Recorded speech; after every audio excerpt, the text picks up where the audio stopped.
मैंने चुनाव शुरू होने से पहले ही कहा था कि जेडीयू लगभग 80 सीटों पर चुनाव जीतेगा।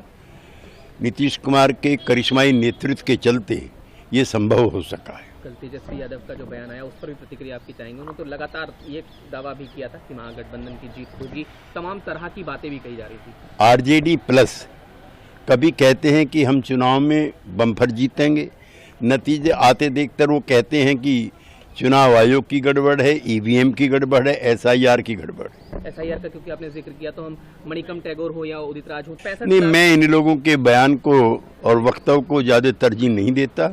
कांग्रेस पार्टी को अपनी नीतियों में परिवर्तन करना पड़ेगा, वरना यही नतीजे हर बार देखने और सुनने को मिले। आरजेडी की बात करें तो चाहे नेपाल बना देंगे, श्रीलंका जैसी बात, बांग्लादेश। श्री जो एमएलसी हैं आरजेडी के, उनका पड़ोसी देश जो है नेपाल है, और उनको पता होना चाहिए कि सत्ता पक्ष के साथ साथ जो विपक्ष के नेता थे उनके भी घर जलाए गए थे, उनके भी घर लूटे गए थे। जी, श्रेय किसके, वही सवाल मेरा है। कार्यकर्ताओं को श्रेय है, जो पांचों पार्टी के कार्यकर्ताओं ने मेहनत की।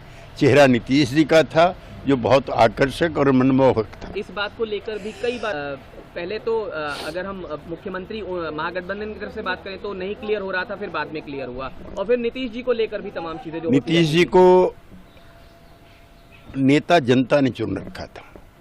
ये 2004-05 के चुनाव में उनको जनता ने चुना था, और वो जनता के निर्वाचित नेता हैं और उनके दिलों में हैं। ये इन चुनाव के नतीजों ने साबित किया। और भविष्य का बंगाल पर भी जाहिर है इसको लेकर किस तरह का जो चीजें रहने वाली हैं, इस नतीजे के बाद किस तरह से देखते हैं? बंगाल में भी कड़ा मुकाबला होगा।